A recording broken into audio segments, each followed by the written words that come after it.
জাতীয় প্রেস ক্লাবে এশিয়ান টিভির প্রতিনিধিদের চাকরিচ্যুতির প্রতিবাদে মানববন্ধন। রাজধানীর জাতীয় প্রেস ক্লাবের সামনে এশিয়ান টেলিভিশনের জেলা ও উপজেলা পর্যায়ের প্রতিনিধিদের চাকরিচ্যুতির প্রতিবাদে মানববন্ধন অনুষ্ঠিত হয়েছে। এতে অংশ নেয়া প্রতিনিধিরা বিনা নোটিশে চাকরিচ্যুতির তীব্র প্রতিবাদ জানিয়ে দ্রুত পুনর্বহালের দাবি জানান।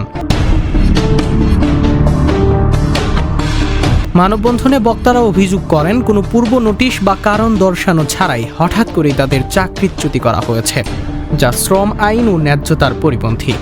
দীর্ঘদিন ধরে মাঠ পর্যায়ে দায়িত্ব পালন করা প্রতিনিধিদের এভাবেই ছাঁটাই করাকে তারা অমানবিক ও অন্যায় বলে উল্লেখ করেছেন। এ সময় নারায়ণগঞ্জের সিদ্ধিরগঞ্জ প্রতিনিধি মোহাম্মদ ফারুক হোসেন বলেন, তিনি প্রায় ৮ বছর ধরে এশিয়ান টেলিভিশনের সঙ্গে সুনামের সঙ্গে কাজ করে আসছেন।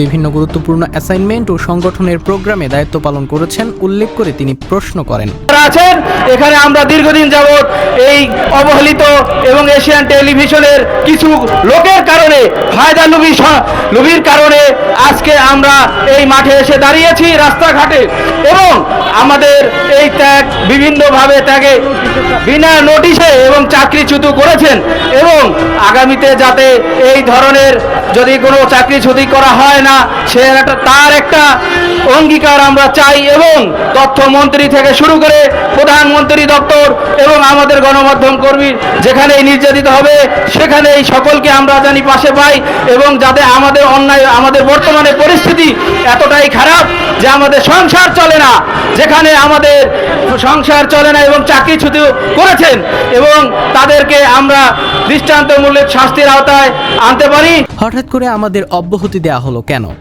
জামালপুরের এক প্রতিনিধি তার বক্তব্যে বলেন, এশিয়ান টেলিভিশন আজ যে অবস্থানে পৌঁছেছে তার পেছনে মাঠ পর্যায়ে প্রতিনিধিদের অক্লান্ত পরিশ্রম রয়েছে, তাই তাদের বাদ দিয়ে প্রতিষ্ঠান এগোতে পারবে না বলে মন্তব্য করেন তিনি। হলে আজকে যে সমস্ত কুলাঙ্গার, যে সমস্ত অথর্ব এই এশিয়ান টেলিভিশনকে দখল করে নিয়ে এই শত শত সাংবাদিকদের চাকরিচ্যুত করেছে, তাদের কুশপত্রিকা এই প্রেস ক্লাবের সামনে জ্বালিয়ে দেবে। আমরা আজকে দ্ব্যর্থহীন ভাষায় বলতে চাই, জয়কালে ক্ষয় নাই আর মরণকালে ওষুধ নাই। আজকে রাতারাতি ওই খোরশেদ সে এশিয়ান টেলিভিশনের যখন সিও হওয়ার পরে তিনি রাতারাতি এশিয়ান টেলিভিশনকে বদলে দেবেন। তিনি প্রথমে বদলে দেওয়ার জন্য ৬ কোটি টাকা বরাদ্দ নিলেন।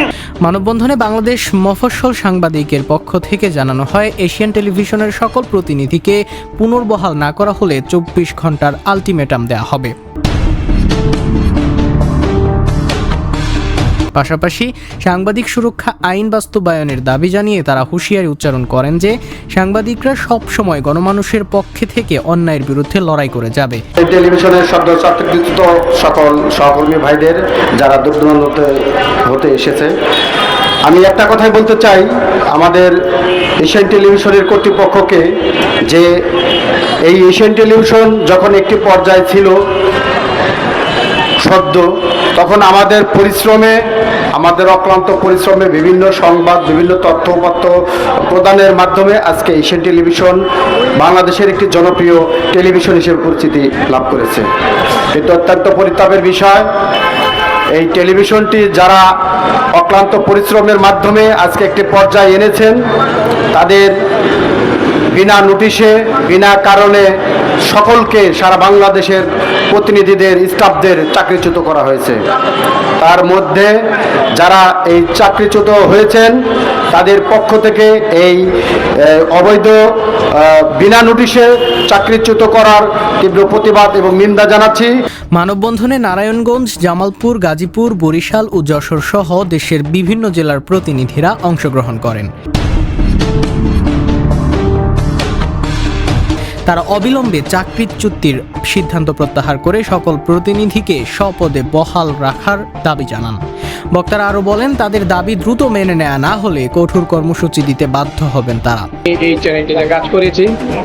আমার কথা হলো, আমরা যদি কোনো প্রতিনিধি, সারা বাংলাদেশে প্রায় 800 প্রতিনিধির মতো আমরা এই চ্যানেলটিতে কাজ করি, যদি আমরা কোনো এই চ্যানেলটিতে যদি আমাদের কোনো প্রতিনিধি যদি কোনো কাজ করে থাকে, যদি কোনো অনিয়ম করে থাকে বা কোনো চাঁদাবাজি কোনো জায়গায় করে থাকে,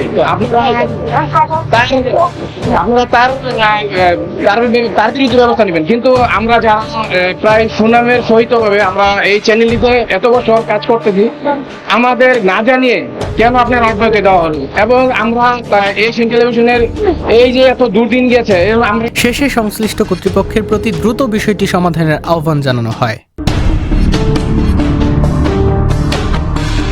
গৌরাঙ্গ বিশ্বাস, কুমিল্লা ক্রাইম বার্তা।